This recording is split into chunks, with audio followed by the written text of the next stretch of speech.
በ2018 በጀት ዓመት በትምህርት በጤናና በቱሪዝም ዘርፎች የተሻለ አፈጻጸም መመዝገቡን የወላይታ ዞን ምክር ቤት አባላት ተናገሩ።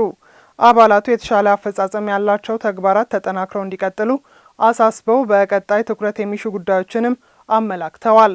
በዞኑ ለተማሪዎች መጽሐፍ ተደራሽ ከማድረግ አኳያ የተመዘገበው ውጤት አበረታች መሆኑን የወላይታ ዞን ዋና አስተዳዳሪ ረዳት ፕሮፌሰር ሳሙኤል ተሰማ ለምክር ቤቱ ባቀረቡት ሪፖርት ጠቁመዋል።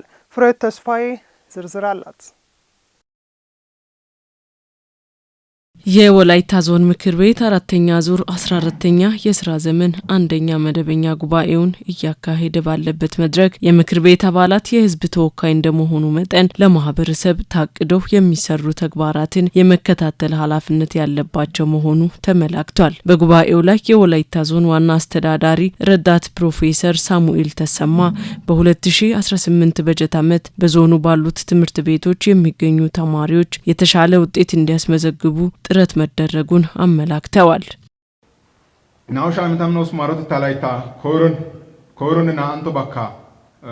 የ2018 ዓመተ ምህረት አንደኛና ሁለተኛ ደረጃ ተማሪዎች በክልልና ብሔራዊ ፈተና ለሚቀመጡት ተጨማሪ ትምህርት በመስጠት ድጋፍ ተደርጓል። የእናቶችን ጤና ከመጠበቅ አኳያና እንዲሁም መብታቸውን ለማስከበር ብሎም ኢኮኖሚን ለማሳደግ የተለያዩ ስራዎች በዚህ ዓመት ሲሰሩ ቆይተዋል።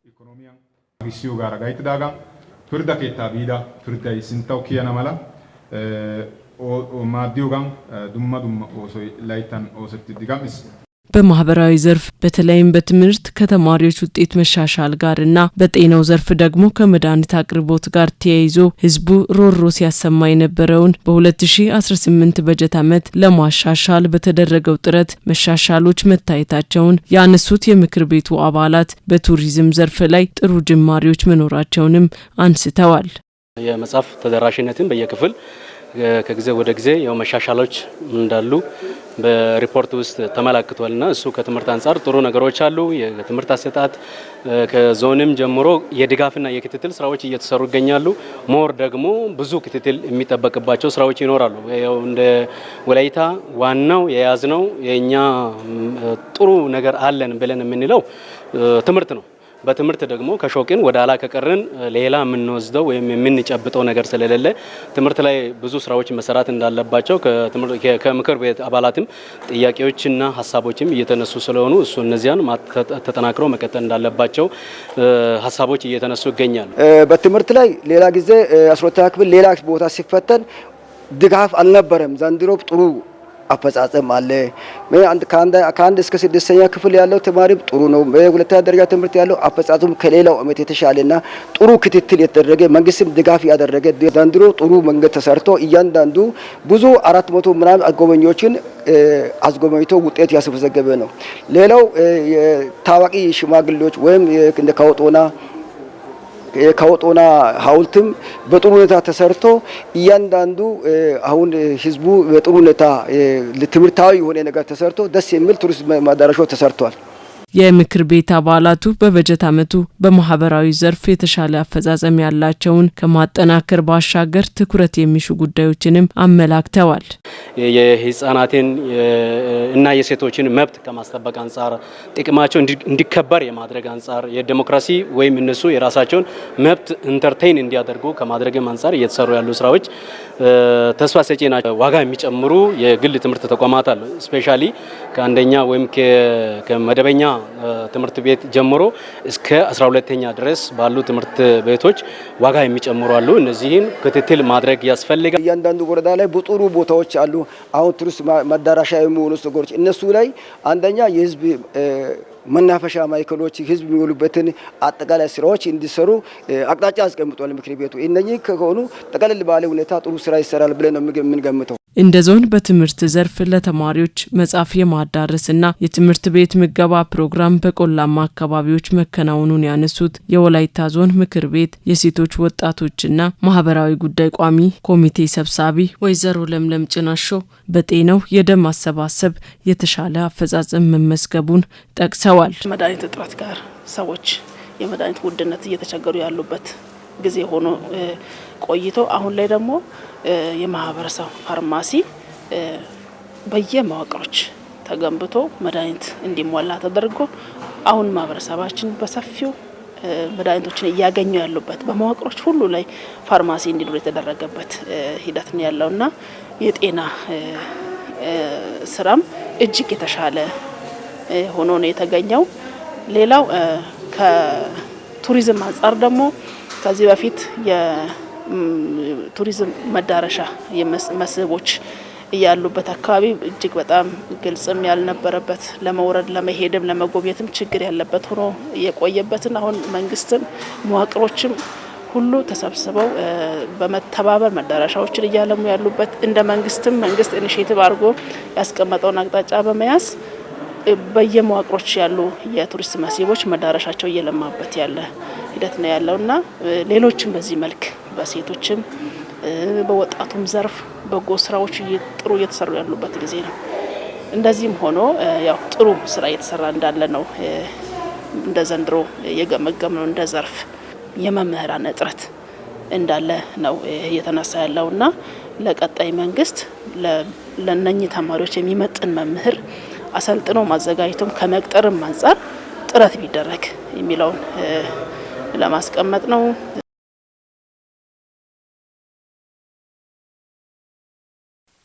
የደም ለጋሽ ህብረተሰብ ቁጥር እንዲጨምር በማድረግ በጤና ተቋማት የሚከሰት የደም እጥረት ለመቅረፍ እየሰራ መሆኑን የወላይታ ሶዶ ደም ባንክ አገልግሎት ገለጸ። ደም ባንኩ በዚህ የክረምት ወራት 3000 ዩኒት ደም ለመሰብሰብ አቅዶ እስካሁን ከ1900 በላይ ማሳካት መቻሉን አስታውቋል።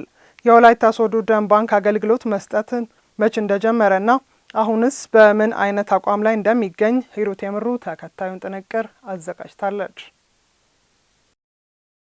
በደቡብ ኢትዮጵያ ክልል የወላይታ ሶዶ አካባቢ ደም ባንክ አገልግሎት በ2009 ዓመተ ምህረት አገልግሎት መስጠት የጀመረ ሲሆን የወላይታ ሶዶ ከተማንና የወላይታ ዞንን ተደራሽ እያደረገ ይገኛል። ደም መለገስ ህይወትን የመታደግ በጎ ተግባር በመሆኑ በወሊድ ምክንያት ደም ለሚያስፈልጋቸው እናቶች፣ ህጻናትና እንዲሁም ድንገተኛ አደጋ ለደረሰባቸው ዜጎች ህይወት የመታደግ ተግባራትን እንደሚሰራ የተናገሩት በደቡብ ኢትዮጵያ ክልል የወላይታ ሶዶ ደም ባንክ ኃላፊ አቶ ወንድሙ ወልደ ዮሐንስ ባንኩ የአንድ አመት እቅዱ 8000 ዩኒት ደም ለመሰብሰብ ወጥኖ እየተንቀሳቀሰ ይገኛል ብለዋል። 2009 አካባቢ ነው።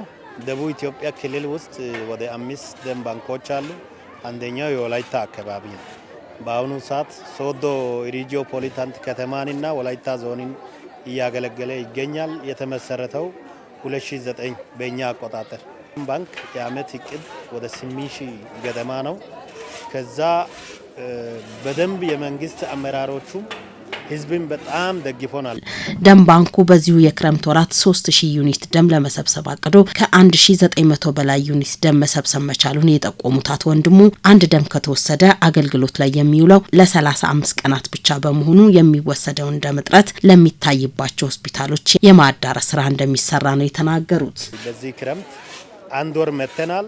በአንድ ወር 30 ቀናት ላይ ወደ 1900 አካባቢ ሰብስበናል። ስለዚህ በቀን ዜሮ ሪፖርት እንዳይኖር ነው የሚፈለገው። በቀን ትንሽም ቢሆን ደም ካለ ሆስፒታሎቻችን ይጠቀማሉ። ህብረተሰባችን ደም እጥረት ኖሮ አይሰቃይም፣ አይሞትም ነው ዋናው ተልዕኮ። ደም ባንኩ ከዚህ ቀደም የሰበሰባቸውን ደሞች ለምርመራ ወደ ሌላ አካባቢ ሲልክ እንደነበረ የጠቆሙት ኃላፊው ከጥቂት ቀናት በኋላ ማሽኑን በመግጠም የአገልግሎት አሰጣጥ ለማስፋት መታቀዱን ጠቁመዋል። አሁን ደግሞ አዲሱን ህንጻ ሰሞኑን ስንገባ ድሮ ይሄ ፈሳሽ ደም ቀይ ደም የሚባለው የምንሰጠው ነው የሚኖረው። ኮምፖነንቱ በሙሉ ሁሉም አይነት ደም የሚያስፈልገውን ለማጣራት እዚህ ማሽኑ አለ። ያ ክራይ ቤት ስለሆነ ስለዚህ እዚህ ላይ ሲሆን ደግሞ አሁን 40 ምንጭ ሌላ ቦታ የምንነደውም ደግሞ እንቀንሳለን። የተወሰነ ለምርመራ ወደ 40 ምንጭ ይላካል። አሁን እዛ መላኩን ትተን እዚሁ ችግሮቹ ይቀረፋሉና በጣም አክሰሰብል ነው። ደም መለገስ የሰዎችን የነገ ህይወት የሚያስቀጥል ዋጋ የማይተመንለት ውድ ስጦታ መሆኑን በመረዳት በወሊድ ምክንያት ደም ለሚያስፈልጋቸው እናቶች፣ ህጻናትና አደጋ ለደረሰባቸው የመኖር ተስፋ ለመሆን ሁሉም ሰው ደም መስጠትን ባህል ሊያደርገው እንደሚገባ መልእክት ተላልፏል። 12 ጊዜ እስካሁን ለግሻለሁ። 3 ወር ሲሞላ ካልለገስኩ ሰውነቴ ጤናማ አይሆንም፣ ያስጨንቀኛል፣ ነጻነት አይሰማኝም። ቶሎ ወስጄ ሲሰጥ ደስታ ይሰማኝ። ስለዚህ እኔ አሁን ቋሚ ለጋሽ ነኝ። ቋሚ ለጋሾቹ እንደኔ አይነት የገባቸው መፍጠር ከሆነ ጊዜ በኋላ ሰው መለመን ይቀራል። አሁን ድሮ እናቶችን ዲፖ ለማስወጋት ለምነን ነው ከገበያ አምጥተን ነው የምንሰጠው ዛሬ 20 ዓመት። አሁን ግን ዘንቢል ይዛ መታ ገፍታ ራሷ ጠይቃ ለምና ተጨቃጭቃ ነው ተወግታ የምትተው ገብቷል። እንደዛ የገባው ማህበረሰብ እስክንፈጥር ድረስ የተወሰነ የገባን እኛ እየሰጥን እንቀጥላለን። በዚህ የክረምት ወራት የሚደረገው የክረምት በጎ ስራ የመንግስት ተቋማት ሆነ የግል ተቋማት ደም የመሰብሰብ ተግባር እንዲያከናውኑ በማድረግ የብዙዎችን የማዳን ስራ አሻራቸውን እንዲያሳርፉ ጥሪ ተላልፏል። ወደ ቢዝነስ ለመግባት ፍላጎት ኖሯቸው ግን በቂ ካፒታል ባለማግኘት ተስፋ ቆርጠው ፍላጎታቸውን ሳያሳኩ የሚቀሩ ብዙዎች አሉ። ከወላይታ አብራክ የወጡት አቶ ባሳ ሂዶቶ በ1963 ዓ.ም በ5 ብር ካፒታል አሃዱ ብለው ወደ ቢዝነስ ዓለም በመቀላቀል ዛሬ ወላይታን ቡና ወደ ዓለም ገበያ ወደ ማቅረብ ደረጃም ደርሰዋል። አቶ ባሳ ከህይወት ተመክሯቸው ሲያካፍሉ ከትንሽ መነሻ ካፒታል በመነሳት ወደ ላቀ የቢዝነስ ደረጃ መድረስ እንደሚቻል በመምከር ፍላጎት ያላቸው ሰዎችን ያበረታታሉ። አቤኒዘር አበራ ተጨማሪ አለው። ብዙዎች ቢዝነስ የመስራት ፍላጎት ያላቸው ግን በቂ ካፒታል ባለማግኘታቸው ምክንያት ፍላጎታቸውን ሳያሳኩ ይቀራሉ። ነገር ግን አንዳንዶች ደግሞ ከትንሽ መነሻ ካፒታል በመነሳት ቢዝነሳቸውን በማሳደግ እስከ ግዙፍ ኢንቨስትመንት ድረስ የሚያድጉም አሉ። ከወላይታ አብራክ የወጡት አቶ ባሳ ሂዶቶ የዛሬ 55 ዓመት ገደማ ማለትም በ1963 ዓመተ ምህረት በ5 ብር ካፒታል አሃዱ ብለው ወደ ቢዝነስ ዓለም በመቀላቀል ከጊዜ ወደ ጊዜ ቢዝነሳቸውን እያሳደጉ በመምጣት ዛሬ የወላይታን ቡና ለዓለም ገበያ እስከ ማቅረብ ደረጃ ድረስ ደርሰዋል። ትንሹ ንግድ የነፍጣ ንግድ ነፍጣ በታኒካ መግዛት ከዚህ ከሶዶ ከማዳያዎች ከችርቻሮ ወስጄ መሸጥ የጀመርኩት በ1963 ዓመተ ምህረት ነው። ዛሬ ማለት ብዙ ነው ማለት ወደ 50 እና 50 ምናምን ዓመት አካባቢ ነዳጅ ያኔ ብር 50 ነው። ብር 50 ነው 1 ሊትር። ዛሬ 182 ብር 60 አካባቢ 50 አካባቢ ነው። በብር 50 ሂሳብ ነው።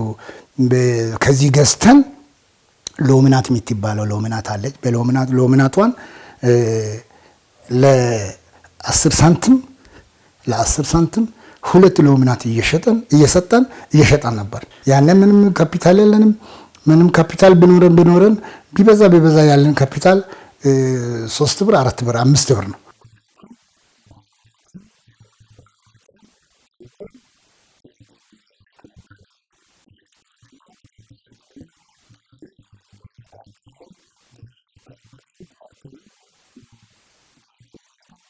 የሰውን ሀቅ ባለመብላት ከማጭበርበርና የግል ጥቅምን ብቻ ከማስቀደም በመቆጠብ ታማኝነትንና መልካም ገጽታን በማትረፍ ቢዝነስን ማሳለጥ እንደሚቻል አቶ ባሳ ከህይወት ተመክሯቸው አካፍለዋል። ቁጠባን ብሔራዊ ባህላችን ብናደርገው ጥሩ ነው። ቁጠባ ግን በአገባቡ ሰው ልጅ ከተጠቀመ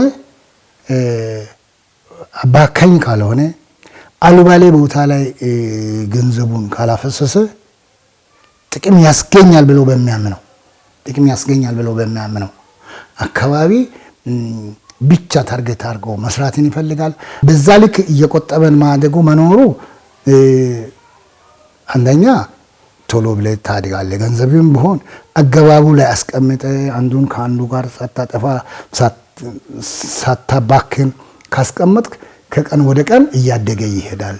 ሰው ደግሞ የዛሬ ትውልድ ይህን ቁጠባ መልመድ አለበት። ጨውና ቅመማ ቅመም ከመሸጥ ተነስተው ንግድን በየአይነቱና መልኩ በመዳሰስ ዛሬ ላይ ወደ ግዙፍ የኢንቨስትመንት ደረጃ የደረሱት አቶ ባሳ ሂዶቶ ወደ ላቀ የቢዝነስ ደረጃ ለመድረስ ከተፈለገ ከትንሽ ገንዘብ ጀምሮ የመቆጠብ ልማድን ማዳበር፣ ያገኙትን ገንዘብ ከማባከን ይልቅ ለማመንደግ መትጋት እንደሚገባ ወጣቱን ይመክራሉ።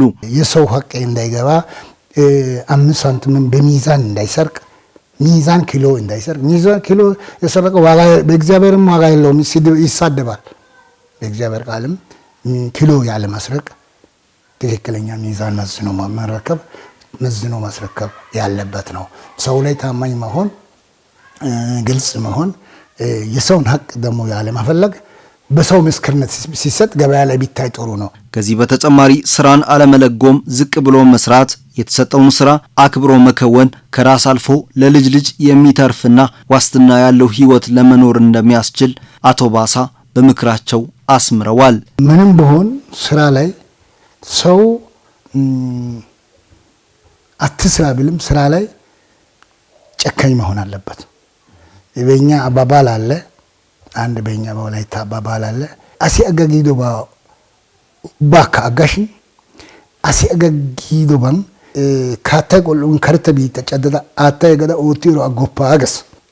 ሰው ጠንካራ መሆን አለበት። በሚሰራው በማንኛውም ስራ ዘርፍ ታማኝ መሆን አለበት። ለፍቶና ጥሮ ሀብትን ማግኘት ጤናማ አካሄድ ቢሆንም አሁን ላይ በጥቂቶች ዘንድ የሚስተዋለው በአንድ ሀብታ ወይንም በአቋራጭ ለመመንደግ ያለው ፍላጎት እድገትን የሚያቀጭጭ አስተሳሰብ መሆኑን የሚናገሩት አቶ ባሳ ከእንደዚህ አይነት አስተሳሰብ መላቀቅ ተገቢነት አለው ይላሉ። አንድ ሀብታ ሰው ሆናለሁ ከብራለሁ ብሎ በጨበጣ መሄድ የለበትም። በጨበጣ ሄዶ አንድ ሀብታ ሰው ሆናለሁ ዛሬ ቢሊዮነር ሆናለሁ ካለ አይቻልም። ቀስ በቀስ ደረጃ በደረጃ ማደግ አለ። ደረጃ በደረጃ ያደገ ሰው ጥሩ ነገር ላይ ይደርሳል። በቆረጣ በጨበጣ ሄዶ ሰው ሆናለሁ ያለ ሰው ቶሎ ይሞታል፣ አያገኝም፣ አይበላም። የተወሰኑ ሰዎች አሁን ወጥተው አሁን ሚሊዮነር ሆኖ አሁን ሲባል ነው የምንሰማው። በምን አንግል ነው እንዴት ያገኛሉ? ራሳቸው እንግዲህ ይወቁ። ግን ቀስ በቀስ ደረጃ በደረጃ እየቆጠቡ ቢሄዱና ቢያገኙ ቢሰሩ ጥሩ ስራ ያገኛሉ፣ ጥሩ ኑሮም ይኖራሉ፣ በረከትም ጸጋም ይኖረዋል የሚል እምነት አለኝ። የቢዝነስ ፍላጎት ያላቸው ሰዎች በካፒታል ውስንነት ሳይበገሩ ያለሙትን ደረጃ ለመድረስ ከትንሽ መነሻ ካፒታል በመጀመር ወደ ተሻለ ከፍታ መውጣት እንደሚቻል መገንዘብ ይጠበቅባቸዋል። በመጨረሻም ጤናማ ያልሆነ አመጋገብ፣ በቂ ውሃ ለመጠጣትና ያለ ሐኪም ትዕዛዝ መድኃኒቶችን መውሰድ ለኩላሊት ጠጠር በሽታ እንደሚያጋልጥ የጤና ባለሙያዎች ይናገራሉ። የኩላሊት ጠጠር በአግባቡ ካልታከሙ የኩላሊት መድከም ችግር ሊያመጣ እንደሚችል በወላይታ ሶዶ ዩኒቨርሲቲ ኮምፕሬሄንሲቭ ስፔሻሊስት ሆስፒታልና የአማዶ ልዩ ሕክምና ማዕከል የውስጥ ደዌ ስፔሻሊስት ዶክተር ቤተልሔም ለማ ገልጸዋል። ትዕግስት ክፍል ያዘጋጀችውን ዘገባ ፍሬሕይወት ተስፋዬ እንደሚከተለው ታቀርባለች። የኩላሊት ጠጠር ከተለመዱ የሽንት መስመር በሽታዎች አንዱ ሲሆን በዚህም በዓለም አቀፍ ደረጃ በሚሊዮኖች የሚቆጠሩ ሰዎችን የሚያጠቃ የጤና ችግር ነው። ይህም በቂ ውሃ አለመጠጣት፣ የአመጋገብ ልማዶችና ሌሎች ተጋላጭ ሁኔታዎች በሽታዎችን ያባብሳሉ። የኩላሊት ጠጠር በሽታ ጤናማ ያልሆነ አመጋገብ፣ ከመጠን ያለፈ የሰውነት ክብደት፣ አጋላጭ የጤና እክልና አንዳንድ መድኃኒቶች ከብዙ የኩላሊት ጠጠር መንስኤዎችና የሚያጋልጡ ጉዳዮችን ቀድሞ ማወቅ አስፈላጊ መሆኑን በወላይታ ሶዶ ዩኒቨርሲቲ ኮምፕሬሄንሲቭ ስፔሻላይዝድ ሆስፒታልና የአማዶ ልዩ ሕክምና ማዕከል የውስጥ ደዌ ስፔሻሊስት ዶክተር ቤተልሔም ለማ ገልጸዋል። አንዱ አጋላጭ ነገር ነው ያው ውሃ መጠን ብዙ በቂ የምንለውን የውሃ መጠን አለመጠጣት አንድ አጋላጭ ነገር ነው። ሌላው ደግሞ እንዳልነው የአመጋገብ ስርዓታችን ሊሆን ይችላል። እነዚህ ወይ ሃይ ካልሲየም እንደ ሰፕሊመንት በተለምዶ ያለ ሐኪም ትዕዛዝ እነ ካልሲየም ሰፕሊመንቶችን መጠቀም እሱም አጋላጭ ሊሆን ይችላል። ዩሪክ አሲድን የሚጨምሩ ከእንስሳት የምናገኛቸው ፕሮቲኖች አዘውትሮ ቀይ ስጋን መመገብ፣ እንቁላል፣ እነዚህ ሃይ ፕሮቲን ያላቸው ምግቦች ዩሪክ አሲዳችንን ከፍ ስለሚያደርጉ እሱም ሌላ አጋላጭ ነው። ሌላው ደግሞ ከዚህ በፊት የኩላሊት ጠጠር ካለ ተመልሶ የመምጣት ቻንስ ስላለው እንደ አጋላጭ ነገር እናያለን። በቤተሰብ ፋሚሊ ሂስትሪ የምንለው በቤተሰብ የሚመጣ አይነት የኩላሊት ጠጠር አለ። እነዚህ እንደ አጋላጭ ነገር መንስኤ አድርገን እናያቸዋለን። የኩላሊት ጠጠር ትንሽና ኩላሊት ውስጥ ካለ ምልክቱን ላያሳይ የሚችል ሲሆን ከኩላሊት ወጥቶ ሽንት ቱቦ ከዘጋ ምልክቶቹን በከፍተኛ ሁኔታ ሊያሳይ ይችላል ይላሉ ዶክተር ቤተልሔም። የኩላሊት ምልክት ያው ከእንትኑ ይለያል። ኩላሊት ጠጠሩ የት ጋ ነው ያለው ከሚለው አንደኛ ትንሽና እዛው ኩላሊት ውስጥ ብቻ ካለ አንዳንዴ ምንም አይነት ምልክት ላይ ያሳይ ይችላል። ግን ከኩላሊት ወጥቶ ደግሞ ወደ ሽንት ቱቦ ዩሬተር ወደ ምንለው ከገባ ከፍተኛ የሆነ ይሄ ሬናል ኮሊክ ፔን የምንለው በጣም አይነት የጎን ህመም ሊኖራቸው ይችላል። እንደ ትኩሳት፣ እንደ ማስታወክ፣ ሽንት በሚሸኑበት ሰዓት ህመም መሰማት፣ አንዳንዴ ደግሞ ከሽንት ጋር ደም የቀላቀለ አይነት ሽንት ማሳየት ይኖራል። እነዚህ የኩላሊት ጠጠር ምልክቶች ናቸው። በሽታው እንደ አይነትና እንደ መጠን የሚለያይ መሆኑን ያመላከቱት ዶክተር ቤትልሄም ለማ ሕክምና በአግባቡ ካልታከሙ የኩላሊት መድከም ሊያመጣ እንደሚችል ያብራራል። በራሳችን ቤት የምናከመው ነገር አይደለም። ይሄ ውሃው መጠጣቱ እንዳለ ሆኖ በሳይዙ በመጠኑ ተከፋፍሎ ሕክምናው ስላለ ካልታከመ የሚያመጣው ችግር አሁን ከሽንት ከተደጋጋሚ የሽንት ኢንፌክሽን ተነስቶ የኩላሊት ኢንፌክሽን፣ የሽንት ቱቦ ኢንፌክሽን ሊያመጣ ይችላል። በተጨማሪ ይሄ የኩላሊት መለጠጥና ቀስ እያለ ደግሞ የኩላሊት መድከምን ሊያመጣ ይችላል። ክሮኒክ ኪድኒ ዲዚዝ የምንለው። ስለዚህ በሕክምና መታከም እንዳለበት ዝም ብሎ መድኃኒት እነዚህ ማስታገሻዎችን አለመጠቀም ሐኪምን ማማከር አስፈላጊ ነው ብዬ እመክራለሁ። የኩላሊት ጠጠር ከተፈጠረ በኋላ በሕክምና ሙሉ በሙሉ ለመከላከል የአመጋገብ ለውጥን ጨምሮ መደረግ ያለባቸው በርካታ ጉዳዮች እንዳሉ ዶክተር ቤትልሄም ለማ ይገልጻሉ። በሕክምና እንደዚህ ነገሮች ከተደረጉ ሙሉ ለሙሉ ጠጠሩ ሊወገድ ይችላል። ግን አንዳንዴ እንደዚህ በጠጠር ሕክምና ከታከመ በኋላ የመመለስ ቻንስ ይኖረዋል። ዩዛሊ ከ5 እስከ 10 ዓመት ክትትል ይፈልጋል። ከዛ በኋላ ያ ሰው ያሉትን ነገሮች በምግብም ጥንቃቄ ማድረግ፣ የአኗኗር ዘይቤን በመቀየር፣ ውሃ በደንብ በመጠጣት እነዚህ አይነት ነገሮችን ማድረግ ይኖርበታል። መመለስ ፕሮባቢሊቲ አለው እንጂ እናስወግደዋለን።